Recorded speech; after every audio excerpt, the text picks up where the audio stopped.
Okay. Konnichiwa. Today I'm going to talk about monetizing your Flutter app to $1,000 in monthly revenue. So I'm Jeffrey. I've been in the app space since 2015, having co-founded 2 apps in the health and fitness category, and I also support app developers at RevenueCat. My first app was called Mealime. It was a meal planning app, and it eventually ended up passing 1 million installs and $50,000 in monthly revenue, and I sold the company in 2018. After that, I started Clearful. It's a journaling app, and launched it in 2020. It's been recognized quite a number of times so far, and our next revenue goal is $10,000 in monthly revenue. And I also work at RevenueCat as a developer support engineer, where I support developers earning thousands to hundreds of thousands per month. So today I'm going to talk about the successes and failures I've had building both of my apps, and what I've learned about monetizing apps along the way. But first, how possible is it to hit $1,000 in monthly revenue? So every year, RevenueCat creates a detailed report called the State of Subscription Apps. And the latest stat is around 17% of apps make it to $1,000 in monthly revenue, with a not insignificant number going significantly beyond that. So this is all completely possible and not even all that unlikely. So moving on, let's take a quick look at a group of people that I think we can all learn a lot from, and it's probably not who you expect it to be. So pirates. So bear with me here. So if we pay attention to their favorite word on the screen there, R, it actually stands for AARR, or acquisition, activation, revenue, retention, and referral. So jokes aside, this is a real framework created by Dave McClure that he called pirate metrics. And I think it's a great way to analyze your business and improve what's not working. But first, let's just take a quick look at how all of these pirate metrics feed into what it takes to have $1,000 a month business. So acquisition is the first metric, and it's basically the people downloading and opening your app. Activation is next, and this is when users do the main core value action in your app, and we'll talk about that later. Revenue is next, and obviously that's when customers pay you. Retention is when your customers continue to use your app over and over. And referral is when those customers tell their friends and their family about your app. And we want that to happen a lot. But before we start with the first pirate metric, which is acquisition, I wanted to talk about a concept that I think should come first, and that's positioning. So positioning is just how it sounds, how you position your product for people. So who is it for? And what problems are you trying to solve with your app? Seth Godin likes to say, what change are you seeking to make in the world? And who exactly are you trying to change? And in my experience, it's much easier to grow your business if you're selling something that has a really narrow and clearly defined audience. So for example, my wife and I, this was our first app. It was a meal planning app, and it was explicitly for us at the time. It was about cooking simple, healthy meals for 1 or 2 people in 30 minutes or less. So really specific. And this positioning allowed us to use language with customers that directly resonated with them. For Clearful, we also made it for ourselves. It's a journaling app for personal growth that includes both free-form and guided journaling. And just saying that out loud, it's clearly not a strong positioning, and we're still trying to improve upon it. So the main positioning point I want to make is that thinking deliberately about who your product is for and what problem you're trying to solve will make every subsequent step in the funnel that much easier. So I encourage you to pick one of your competitors or several of them and just list all the ways that you're different from them. You can then take those differences to better communicate to your users how your app is different and unique.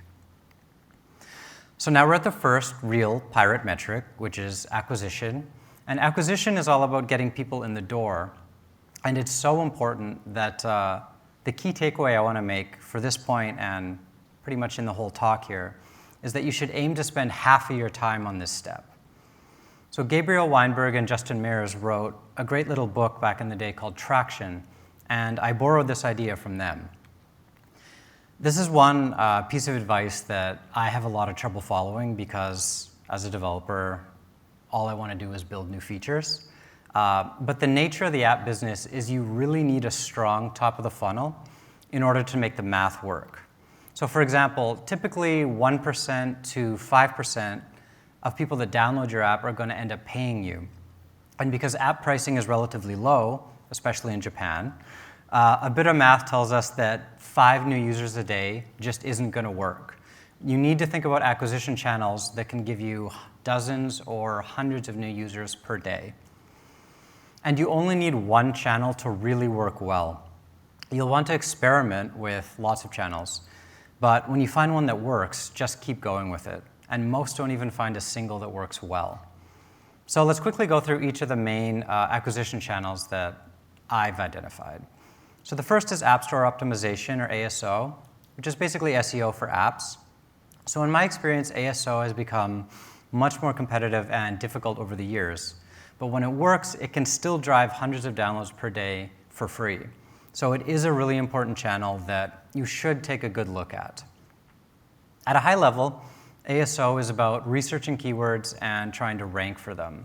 So you do this by optimizing a number of things. First, your app name and your title, your short description or subtitle, keywords for iOS only, your full or long description, your app icons, screenshots, feature graphics, and assets generally, and getting positive ratings and reviews on the app stores. So for my first app, ASO was our one channel that worked really well.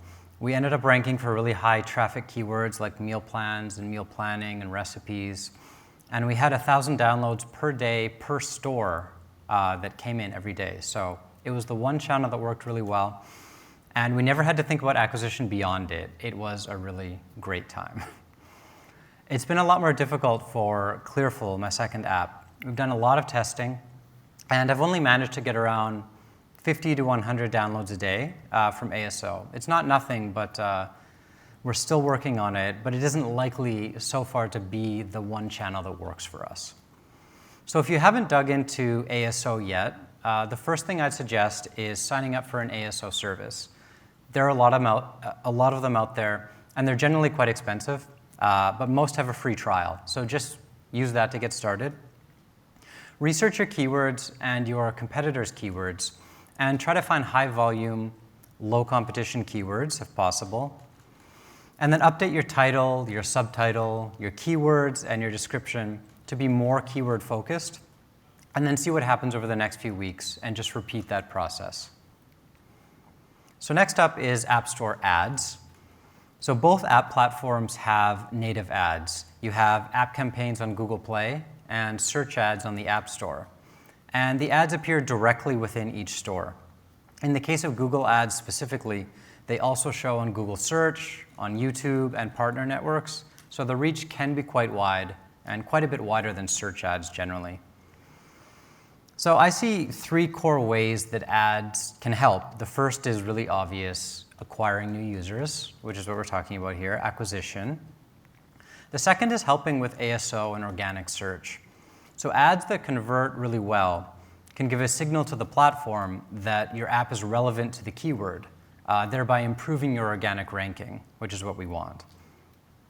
And maybe the most important benefit of ads, at least when you're first starting out, is not trying to make them profitable necessarily, but it's to refine your positioning.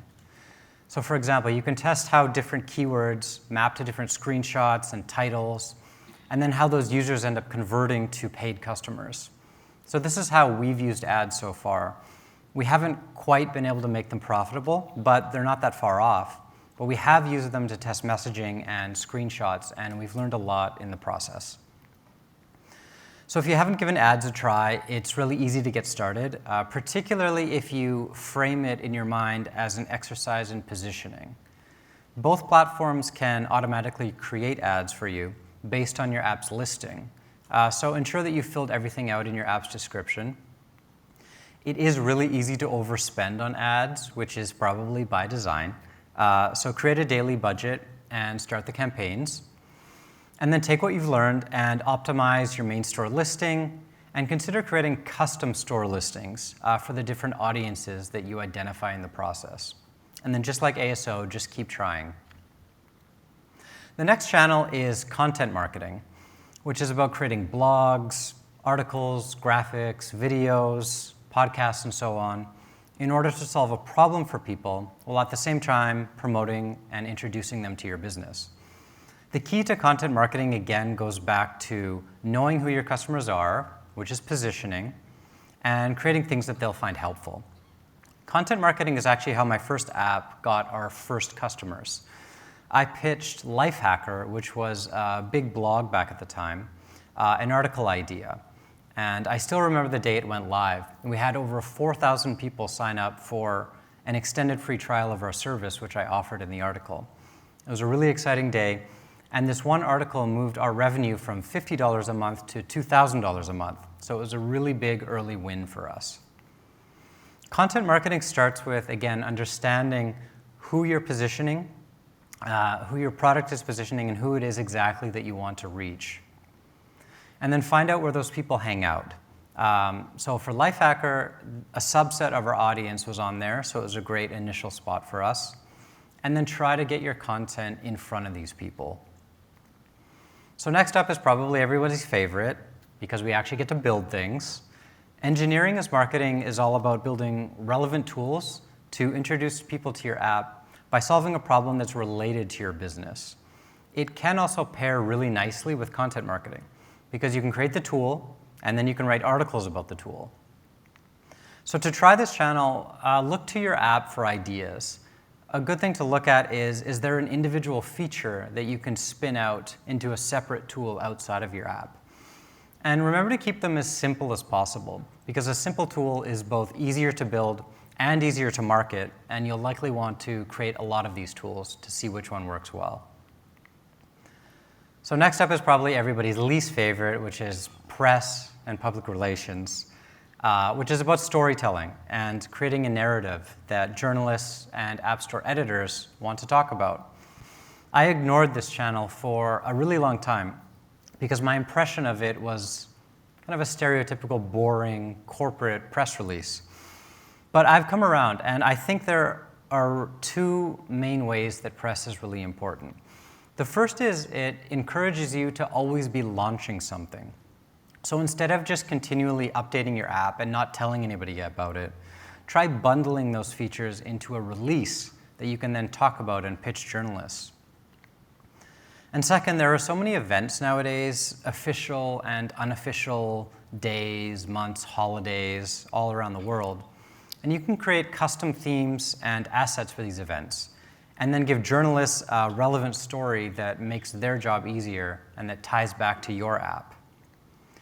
So to get started with press and PR, try to start with smaller publications and journalists and start building a relationship with them. Reach out when you have a big release or just something timely to share, and try to be strategic about packaging things to sound more newsworthy than maybe you think they are. And just be human, don't spam, and you'll go a long way. Next is social media, which is pretty nice because it has asymmetric properties. It's free to get started, and the potential reach can be massive. The core idea, again, goes back to positioning, because all the networks have very different demographics and they respond to very different messaging. So pick a channel that fits with your positioning, experiment, and then double down on what works. These networks also offer ad products. And one of the best strategies over the past few years was to get influencers, even really small ones, to review and post about your product, see which of those posts organically performed well, and then take those posts and then put ad spend behind them to blow them up. So a few core takeaways for acquisition. The first is that most businesses never really get one channel to work well. You'll want to experiment with a lot of channels, but you only need one to build a great business.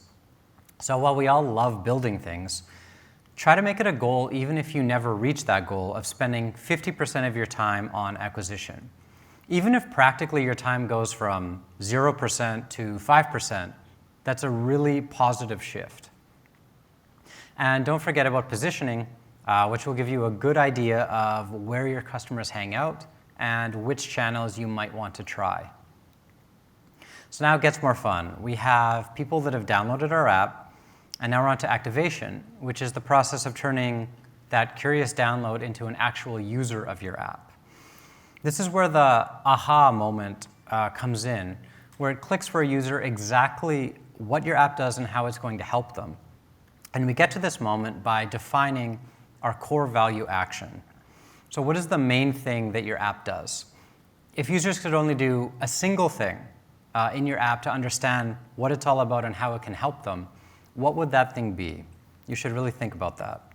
So for Mealime, it was creating a meal plan, quite obvious in retrospect. For Clearfill, we've learned that it's writing a non-empty journal entry.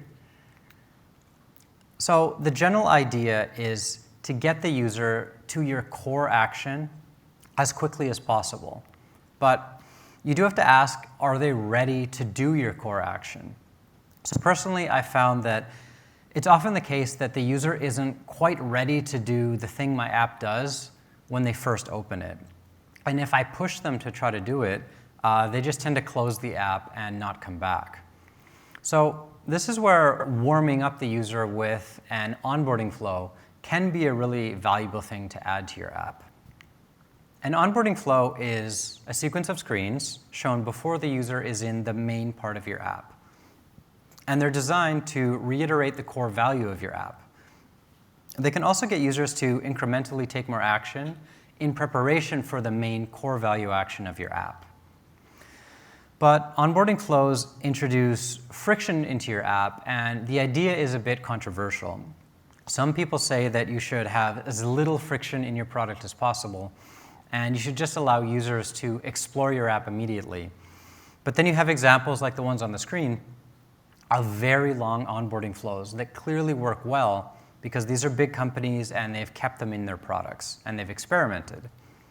So I think the way to reconcile these two perspectives is if the user feels like they're personalizing the app or they're learning how they're going to achieve their goals within your app, they can be excited to go through these flows, and it can actually improve activation.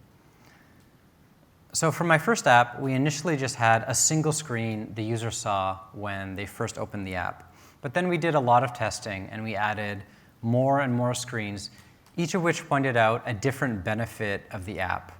And these were followed by personalization screens. So the user didn't actually get inside the app until they'd done a bunch of work. But this whole process made everything much better overall. For my second app, we had the exact same experience. We initially had a single screen, and now we have 6 screens that all talk about a different benefit of journaling. And it's also done much better for us in terms of users getting into the app, but not just getting into the app, doing the core action of our app. And remember, the point is not about telling users about your features or just adding friction just for the sake of it. The point of it is getting the user to do your core value action. So once you've defined this core action, that's all you should really focus on at this stage of the user's journey inside your app. And that's what activation is all about.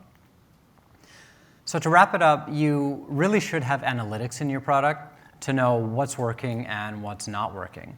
So integrate an analytics provider, there are a lot of them out there, and track key events early on. So you can later see progress or regressions, and there probably will be regressions, and you can run experiments. So now that we've acquired some users and activated them, it's time to turn them into paying customers. There are 2 main monetization strategies for apps: in-app advertising and in-app purchases. In-app advertising is just what it sounds like when you show ads from an ad network directly inside your product. So generally, ads like these aren't going to earn significant revenue unless you have a lot of active users already, and I'm assuming that's probably not the case. So if that's not the case, I wouldn't recommend starting with ads. But I'd strongly recommend going the way of in-app purchases, which are when users can buy a digital product directly from within your app. There are several types of in-app purchases, the first of which is up there on the screen, consumables. Consumables are products you can purchase over and over again, and the common use case is tokens or coins in games.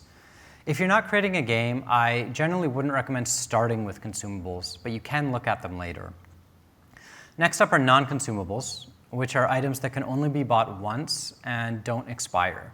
These are commonly used for lifetime purchases of products, and they can be a really valuable part of your monetization mix. They do work best when you have a good idea of how long people tend to use your product for. Otherwise, it is really easy to misprice your product and be forced to support these users forever, especially if they have marginal costs associated with supporting them. That's why the pirate is tired. So next up are subscriptions. And I think they're the best way to get to 1,000 in monthly revenue as quickly as possible. You can see the happy pirate up there. And also with subscriptions, you get real-time information from your subscribers, which you can then use to quickly improve your product. So the typical mix I'd recommend starting with is a monthly plan and an annual plan, with the annual plan discounted 50% and also including a free trial. So this isn't a rule, but it is a common playbook that tends to work really well. And I think it's just a great place to start. To sell our subscriptions, we need a paywall, which showcases our app's features and benefits in a single place. Designs can really vary, but they do generally contain the same elements: a value-driven title, the key features and benefits of your product, any awards that you may have won, a plan comparison chart if you have multiple plans, language about plans and trial length, a trial timeline, which we'll talk about later, social proof from your users, and of course, the most important, a big button to purchase. Don't forget that one. You'll also want to be tracking key metrics on your paywall, just like we did in our onboarding flows, so that you can iterate and improve on your paywall. So the metrics I'd recommend tracking, the first one here is install to trial start rate. So it depends on the category, but around 3 to 7% is the median, but top apps are converting at 13%, so there's a lot of room to go up. Trial start to trial conversion rate.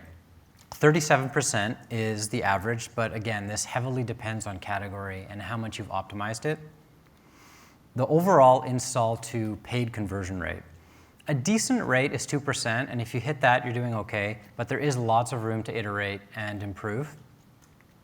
Time to trial start. So the vast majority of users start a trial within 24 hours, but in reality, it's often within the first hour or the first session. And the number of times the paywall is shown to a user. So the main best practice for paywalls is just always be testing them. Assuming people are making it to your paywall, which is a whole nother topic, you can 2 to 4 times your revenue just with consistent paywall testing. So don't just choose one paywall and leave it in your app forever. You really should test them. Generally speaking, there's a linear relationship between the number of times a paywall is shown and the revenue your app generates. So because of this, you should consider showing your paywall as early in the process as possible, even in your onboarding flow. It is really common to hear stories from developers that moved their paywall earlier in their app, and they saw big improvements to revenue. So don't be afraid, you should really try it. So I'd like to show a few examples of paywall tests that I've run over the years with my second app, Clearful.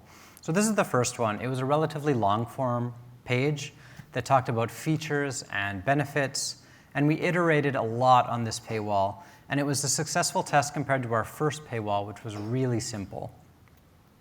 We then tried a somewhat radical change. So this is Duolingo's paywall, and it's really interesting because it's a multi-step paywall, which is kind of counterintuitive because it adds friction to the process of the user actually purchasing the subscription. But remember from activation that friction isn't necessarily a bad thing. So we tried our version here of that multi-step paywall. So this was a really interesting experiment because it ended up lowering our overall paid conversion rate, which meant we were making less money. But it actually increased our retention rate, and it increased the retention rate for users that clicked through and then closed the paywall. So they didn't even end up buying, but they still used the app more. So it was a really fascinating experiment. The last version I want to show was popularized by Blinkist, and it's called the trial timeline paywall. And the key learning here is that users feel anxiety about what's going to happen when they click the buy button. So Blinkist saw big improvements in trial starts when they did this, and we did too. Our version is on the right there. Trial starts went way up, but notably so did cancellations and refunds, but they didn't go up enough to negate the benefits of more trials. So this was a clear winner for us, and it's currently available in our app. So the point of these examples is to highlight that you need to test your paywalls continuously because the results are not universally applicable across different apps. So for example, I recently spoke to Curtis, who makes the Slopes app, which is a ski and snowboard app, a really successful app. And he told me he tried the trial timeline Blinkist-style paywall, and it didn't work at all for him. But on the other hand, he innovated this, which is called a pay ramp on the left there, and it ended up converting really well for him. And we tried a version on the right, and it didn't work at all for us. So if you take away one thing about paywalls, it's that you should continually test them because they're one of the largest points of leverage in your app. And lastly, don't forget to consider sales, as they can account for a significant amount of revenue. The typical ways to offer sales are offering an incentive when users click to purchase, but they don't end up completing the purchase. Doing the same thing when users close the paywall without actually clicking the buy button. Of course, limited time holiday sales. It's that season now. Personalized offers based on user events. This goes back to collecting some analytics about usage. And offering a discount or an incentive when users cancel their subscription. So now onto retention, which is just what it sounds like, retaining the users and subscribers that you already have. This means they come back into your app regularly and they do your core value action over and over again. The best retention strategy is to build a great product that continually delivers value to your users. You can do this in a number of ways, but the common elements are a great user experience and design. Obviously, you want to fix performance issues and bugs. Identify and track key actions in your product that drive retention, and it might surprise you. And to add features or custom content that regularly engages users. So next up, listen to your users and talk to them if at all possible. Give them a way to contact you. Providing great customer support really goes a long way, and people are always surprised and thankful to be talking to a real person that cares about them and their problem. Make it easy for users to share feedback in a less direct way as well, like a forum. So we have a number of forums throughout our app, and we look at it periodically. And listen to the feedback you receive from your users, but you shouldn't necessarily build everything they're asking for, because sometimes the real problem they're experiencing is buried within their proposed solution, and users love to propose solutions. Next, nudge and remind users with timely messages. So this includes push notifications, in-app messages, and email campaigns, but I would really highlight the importance of push notifications specifically. They can be really effective, and they're really easy to set up and very cheap and cost-effective to run. Another common retention tactic is to reward loyal and engaged users. So gamification doesn't work for every app, but you should consider how streaks and awards and exclusivity can be tailored to your specific app. So lastly, mitigation offers are a last resort. They do not address real retention issues, but they can encourage users to give your app another shot after they've canceled. So let's talk about what happens when users don't retain. So in both of these examples, a business earns $1,000 a month today, and has $500 in monthly revenue growth. The first business in blue loses 5% of their customers every month, and that means the maximum size this business can grow to is $9,500 in monthly revenue. The second business in red loses 10% of their customers each month, and the maximum size it can grow to is around $5,000 in monthly revenue. So these are really simplified examples, but the point is that retention really does largely determine the size of your business. It's really important. And lastly, referral is when your happy users and customers refer your app to their friends and family. Long term, you want as much of this as possible because referred users do tend to have better metrics all around, and it helps with acquisition as well. So first, make it really easy for users to share your app. They really shouldn't have to go digging to figure out how to do this. Another thing you should do is push for users to review and rate your app. You can do this in-app after key actions and events. Put it in your app settings so it's easily findable, and add it to support and marketing emails. So for example, when people email us for support, all of my replies have a short sentence at the bottom, just asking for a review if they're happy with the support they received. And we have accumulated a number of reviews that way. So it's a really low-cost way to get more reviews and ratings. Okay, so I think we've learned a lot from Pirates today. They've taught us how to think about positioning our products in the market, systematically acquiring new users every day, how to define your core value action and activate those users, how to use subscriptions and paywalls to convert those happy users into customers, and then how to deepen your relationship with your users and customers so that they stick around and tell their friends and family about your app.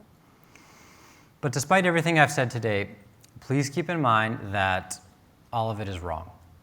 So this is a framework, which is a simplified model of the world, and by that very definition, that means it's wrong.